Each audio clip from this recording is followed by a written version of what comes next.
Infinity Stones, time travel, emotions, tears, comedy, fun, family and friends reunions, super villain Thanos, Thor in a new, cool dude avatar, every Marvel superhero in action. This Avengers Endgame is a 3 hour long roller coaster fun ride. Hello everyone, this is Avengers Endgame review with spoilers. First thing first, what's up with Captain America and Natasha Black Widow? They look exactly the same as they appeared in their first Marvel movie. They don't seem to age at all. I wonder what secret anti-aging Infinity Stone they are hiding from other superheroes. The very first scene is quite engaging when Hawkeye is seen with his family. You get the vibes that something terrible is gonna happen soon, and boom, the family disappears, with Hawkeye left behind all alone. So, what just happened here? Welcome to the world where, after the Avengers Infinity War, Thanos, the supervillain with Infinity Stones, has wiped out half of the universe population. And now the remaining superheroes, Captain America, Black Widow, Rocket, and the new one, Captain Marvel, are looking for him. It's the big finale movie, the culmination of 11 years and 21 Marvel movies. In this 3 hours long endgame, Avengers come up with the perfect time travel plan to undo the damage done by Thanos. The plan is simple: travel back in time, undo the damage by preventing Thanos from doing whatever he did. That's before Thanos could get all the Infinity Stones. Avengers must get all the stones and use the powerful stones, their power, to undo the damage. We can describe the movie Avengers Endgame in three parts. It's a three-act movie. In the first part, for about 30 minutes, we see all superheroes trying to come to terms with the reality that they failed and Thanos won the war. They are frustrated as they have no idea where Thanos is. They are unable to trace him. The saddest sight was Iron Man. It was very disheartening to see a weak, frail Tony Stark stranded in space with Nebula after their fight with Thanos, waiting for their end anytime soon as they are running out of life support and supplies. Iron Man has lost all hopes and he records a goodbye message to his family. Just then, the new superhero, Captain Marvel, appears and rescues him. She brings Iron Man and Nebula back to Earth to his family. Finally, with Nebula's help, Avengers locate Thanos, but it's too late now. It turns out that Thanos has destroyed the stones. He used some of the stones to destroy all the Infinity Stones, so they can't undo Thanos' actions. An angry Thor smashes Thanos' head. Back on Earth, now that all is lost, nothing can be done. Most of the Avengers are trying to move on in their life. After Hawkeye lost his family, he turns into Ronin, a vigilante assassin. Black Widow and Captain America tell fellow superheroes to move on, but they themselves are struggling in doing the same. Hulk is now Professor Hulk, who is happily letting fans take selfies with him. Among all these said superheroes, it was fun to see Thor, who is now a fat, cool dude who keeps himself busy drinking and playing video games. Thor brings much needed light moments, funny scenes, comedy to the gloom doom of the first part of the movie. In the first part of the movie, for almost 30 minutes, the pace is quite slow, and if you're not a fan, you may start getting a bit bored. But I understand this was much needed to set up for the next two acts of the movie. Still, pace could have been better. Things start to pick up with the entry of Antman. Now we are in the second part of the movie. Act 2 starts. After 5 years, Antman re-emerges from the quantum realm thanks to a rat, and he realizes, well, it was just 5 hours for him, he was gone for 5 years. He visits the Avengers facility and tells the team if he goes into quantum realm at one point and comes out at another point, they could time travel and undo the damage done by Thanos. Yes, that's right, the quantum realm can allow them to time travel. The plan is to go back in time and collect the Infinity Stones before Thanos could lay his hands on the stones and use the stones to undo his actions. Here comes the exciting part. We are now going to see time machine and time travel. Captain America and Natasha start gathering remaining superheroes.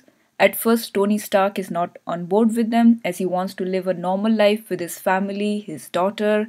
We see a lot of touching moments between Iron Man and his daughter. This indicates already the fate of Iron Man, and though we are kind of prepared for what is going to happen to Iron Man at the end, we don't know how it would happen. In the meantime, Bruce, the Professor Hulk, does some experiments with the time machine. Finally, Iron Man joins the team with his solution to stabilize time travel and safely travel through time using PIM particles. Now, Avengers have a plan and they are ready. They have one window, one chance to execute this plan. The plan is time travel through quantum tunnel. Let's see how this time travel plan works in Avengers Endgame. The plan is ready, there are 3 teams and the mission is to collect the 6 Infinity Stones. And how are we going to do this? Simple, travel back in the past timeline. So before Thanos gets the stones, Avengers must collect all the stones. Avenger Team 1, Thor and Rocket time travel to Asgard in 2013 timeline to collect the Reality Stone from Jane Foster. In this timeline, we see Thor with his mother. His scenes with his mother, they are really good. Thor and Rocket provide lot of comedy. Thor is more like a common man superhero with his powers reduced now. We are not used to seeing Thor in this avatar, but it's okay with so many superheroes around. Such a transformation, in fact, helps in appreciating his character as he stands out. What we see here is that even a superhero could feel low and depressed when he fails in his objective. Even a superhero needs some advice, some pep talk from his mother and friends to get over his emotional mess. While Thor was busy interacting with his mother, Rocket steals the Reality Stone from Jane. Good job there, Rocket. Avenger Team 2, Bruce the Professor Hulk, Tony Stark, Captain America and Antman travel to New York back in 2012 timeline. Bruce tries to get the Time Stone from the Ancient One, the mentor of Doctor Strange. First she is not ready, then he tells her that Doctor Strange would give the Time Stone to Thanos. As we know, in Infinity Wars, Doctor Strange gave the stone to Thanos to save Iron Man. So Bruce gets the Time Stone, his job is done.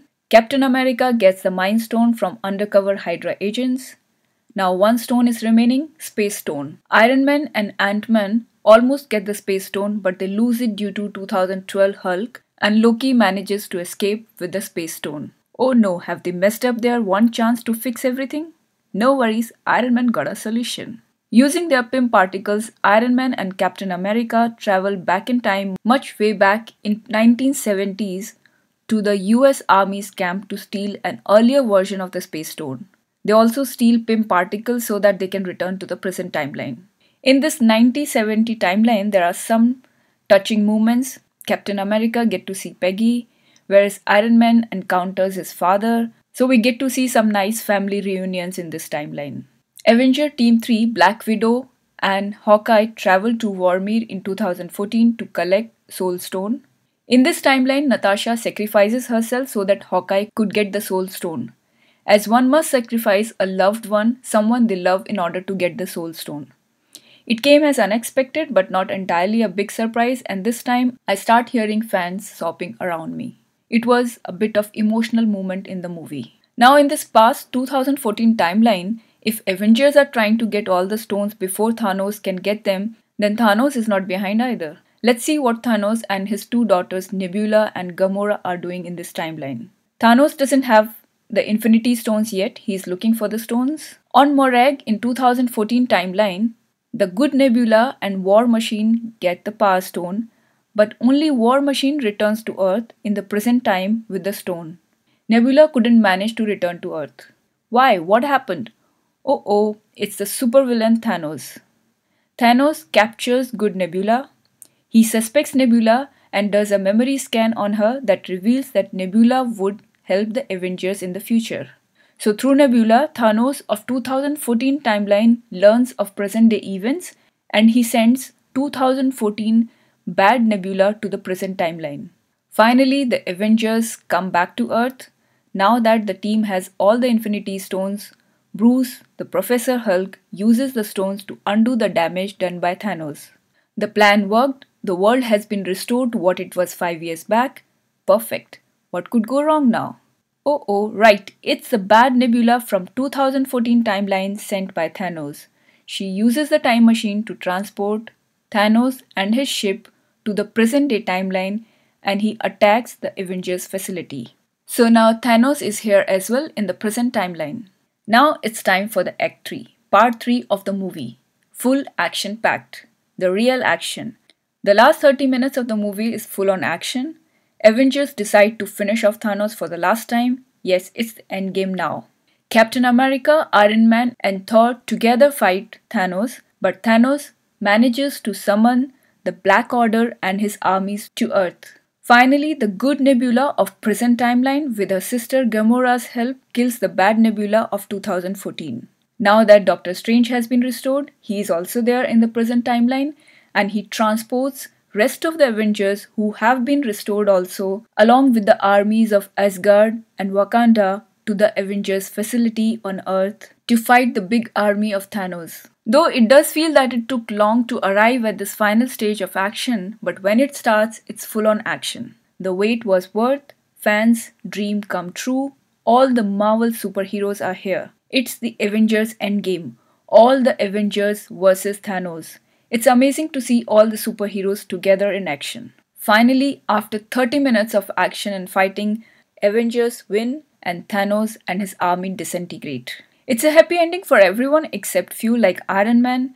Why? What happened to Iron Man? It's the Iron Man who manages to get the Thanos arm with all the Infinity Stones and activates the stones to disintegrate Thanos and his entire army. But in this process, Iron Man gets killed due to his use of the Infinity Stones. Tony Stark in a way sacrifices himself in order to fix everything. It was expected, I saw that coming, but what I didn't expect was fans around me sobbing. It was very touching, emotional scene. Spiderman and Iron Man scenes and interactions, they were also good.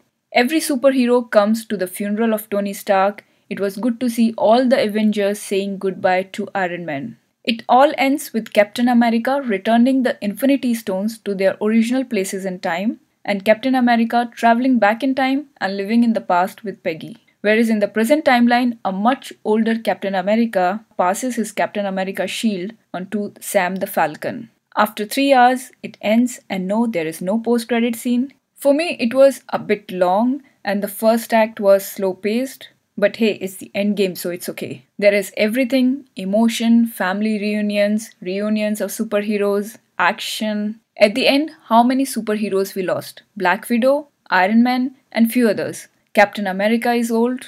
Most of them survived and reunited with their families. All in all, a happy ending for the fans. If you are a fan of Avengers and Marvel, then you must watch it. If you are not a fan, then it might be a bit boring in the first 30-40 minutes. It could have been a bit fast-paced in the first part. Overall, good job done with all the superheroes in one movie.